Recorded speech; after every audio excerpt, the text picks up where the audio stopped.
Each one had its very specific design look to it, as well as sort of where it came from. One of the first tasks that I put out was to help the rest of the crew realize just how big these things are. So I did just a close-up detail of Gypsy's arm from the shoulder down to about the wrist. And I put a 6-foot human standing on her shoulder and then just showed the level of detail that we would need just for that one section.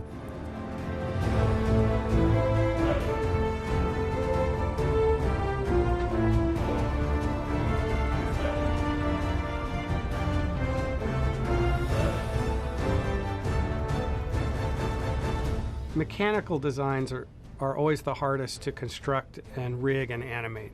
They're harder than soft creatures. With hard pieces of a robot or any kind of machine, you really have to think about how the pieces fit together and what they're going to do when they move so they don't just pass into each other. And we had not just the outer armor to deal with, but all kinds of mechanisms underneath, particularly in the shoulder area and in the hips where the legs join the body. There was a lot of complex machinery in there, and it wasn't something that you could just build something that looked cool. It really had to work. It all had to function. So between the art design team on Guillermo's side, and Alex Yeager, our art director here, and our modelers and our riggers. We had to just sort of go through this process of building things, rigging them, moving them, looking at how it all worked, figuring out the problems, loop it back through design and through modeling and back to rigging again to really sort of sort out all those issues, especially the shoulders. The shoulders just, they kept me awake at night.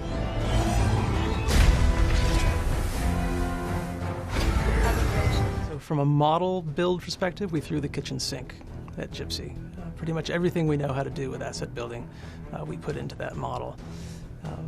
Really for over a year, there was at least 2 of our very best model makers working on that asset at all times. We had Gypsy from the beginning of the movie, and that paint scheme, and that set of geometry.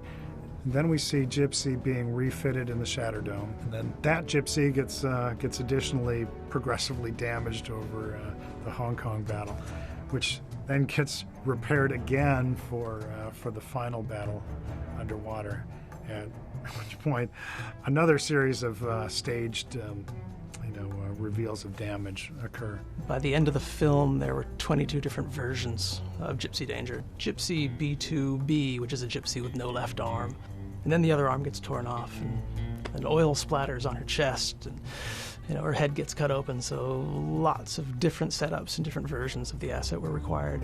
In a way, it's a bit like an animated feature where you have to account for wardrobe changes and all these different variations. When you get to Striker Eureka, which is one of the newer Jaegers, we definitely changed the look in that as far as having more kind of high-tech panel detail, less visual fasteners, and the idea that it was made out of more composites and carbon fiber and Kevlar, that sort of thing, so a much lighter material so that it could move faster.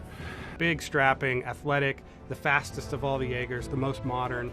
With a few trick items like the blades and the cannons in the chest, but definitely the fastest and most athletic.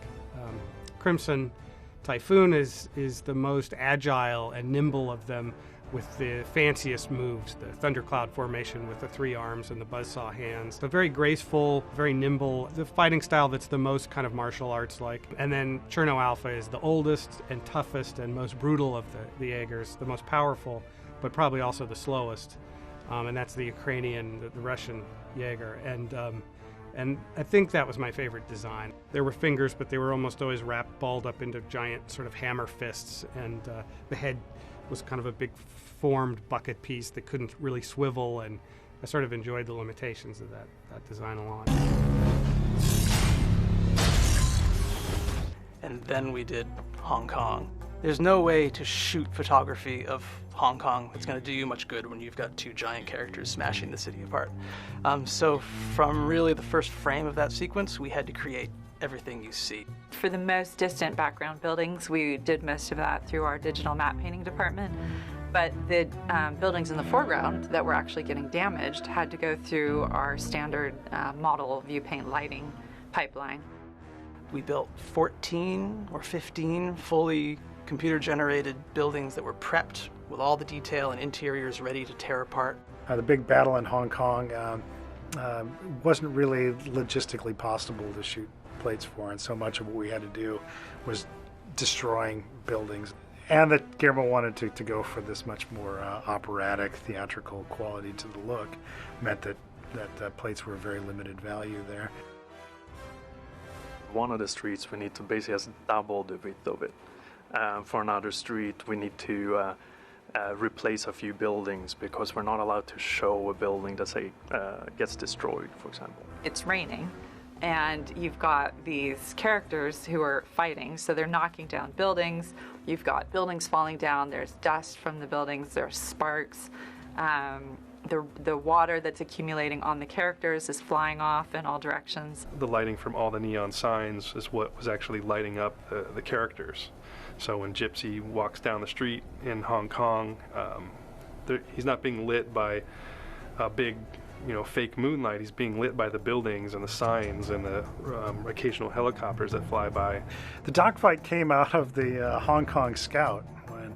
Guillermo was flying around in a helicopter and saw the shipping container dock and started imagining a fight happening there, and the idea of these things, these containers all getting kicked around like little play blocks. There's a shot where Gypsy punches her fist into a building.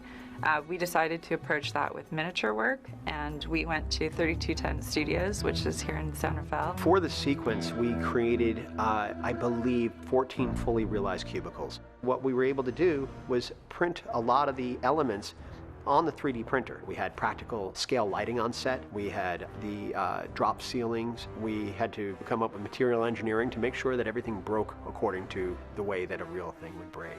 As this mandrel came through, it creates this randomness that is inherent in the real world.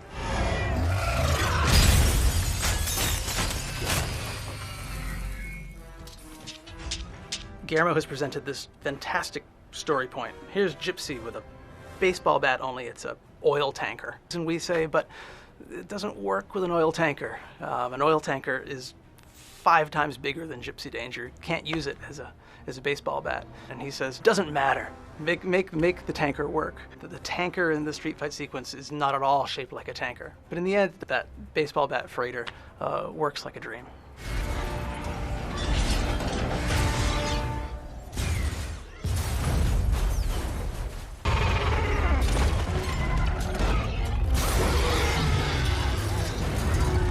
The monsters are very important to Guillermo.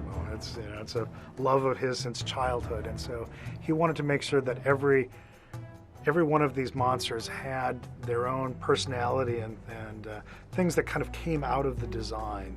Hal really had to spend some time kind of thinking through, well, what is Leatherback's personality and how does he react to this and this, and to really give them all distinct individual personalities.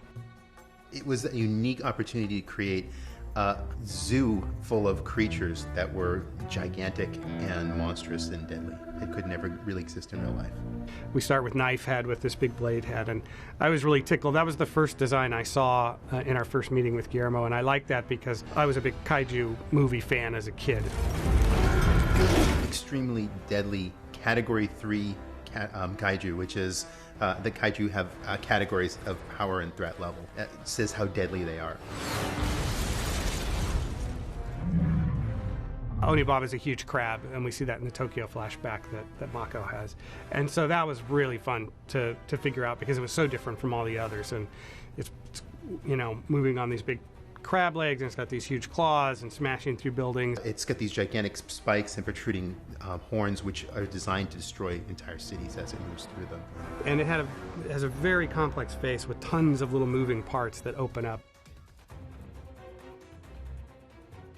Otachi is one of the most deadly and versatile. It's the raptor of the or dragon of the kaiju, if you will. Its mouth opens sort of normally, but then the jaw can split open to reveal this sort of big spiny gland in its mouth that spits an acid bile, and there's a big throat sac that engorges right before it's going to spit. It also, as a surprise, has these hidden wings which can erupt out, and it's the only one that we see flying in the movie. Then we had Leatherback, who we see next, and it's very much a gorilla in terms of form. It's reptilian, but in terms of its proportions and the way it moves and the shapes of its, the length of its arm and all that, we really look to gorillas as kind of our inspiration for it.